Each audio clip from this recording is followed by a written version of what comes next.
Now that I hope I've convinced you that plants have a form of short-term memory, let's move on to explore the possibility of long-term memory.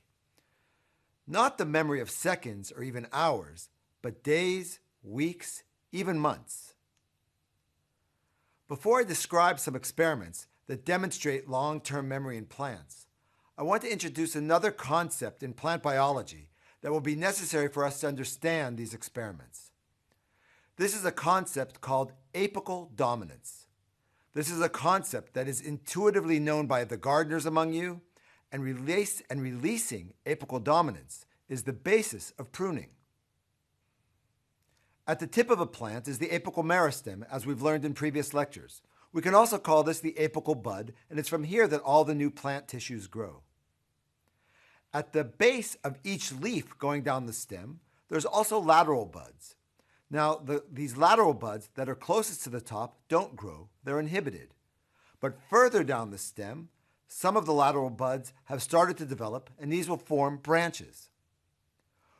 If we cut off the apical bud, we release the inhibition on the lateral buds to grow. In other words, the apical meristem, the apical bud, the bud that's at the top of the plant or at the end of the branch, inhibits the development of the lateral buds.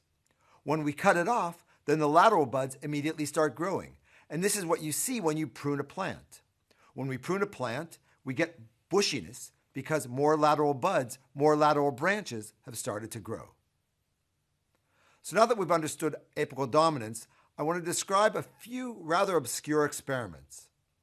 These were carried out first in the mid of the 20th century by a Czech botanist named Rudolf Dostal, who studied what he termed morphogenetic memory in plants. The morphogenetic memory is a type of memory that later influences the shape or the form of the plant. In other words, the plant can experience an external stimulus at some point, like a rip in its leaf or a fracture of its branch, and be unaffected by it at first. But when the environmental conditions change, the plant can remember the past experience and respond by changing its growth. Let me give you an example of the experiment that he did.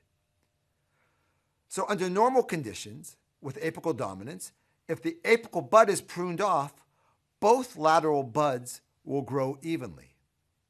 But what Dostal noticed is that if he removed one of the cotyledons, one of the embryonic leaves, prior to removing of the apical bud, prior to decapitation of the apical bud, then only the lateral bud that would grow was the one that was near the remaining leaf. In other words, when Dostal removed one cotyledon, the plant remembered this mutilation and only developed in the direction of the remaining one. So are you convinced that this is memory? Well, Dostal's research was picked up by a French scientist named Michel Thivier. He's a member of the French Academy of Sciences. And what he noticed after decapitating the apical bud on his plant of choice, which is called Bidens pilosa, both lateral buds started to grow more or less evenly. But if he simply wounded one of the cotyledons, didn't remove it, then in this case, again, only the lateral bud closest to the healthy leaf would grow. He didn't have to completely mangle the cotyledon. He didn't have to remove it to get the response. It was enough that he pricked the leaf with a pin 4 or 5 times with a needle at the same time that he took off the apical bud. And this minor wound was enough to get the asymmetrical growth of the lateral buds. So where does memory come into this? Isn't this just another classic stimulus response phenomena? Well, during these experiments, Thivier extended the amount of time between the wounding of the leaf and the decapitating of the apical bud, even up to 2 weeks.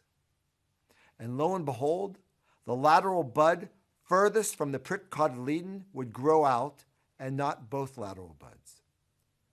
Thivier knew that there had to be some way that the plant stored this traumatic experience of being pricked, and had a mechanism for recalling it once the central bud was removed, even if that happened many days or even weeks later. The following experiment really sealed the idea that the bud of the plant remembers which of its neighboring leaves had been damaged.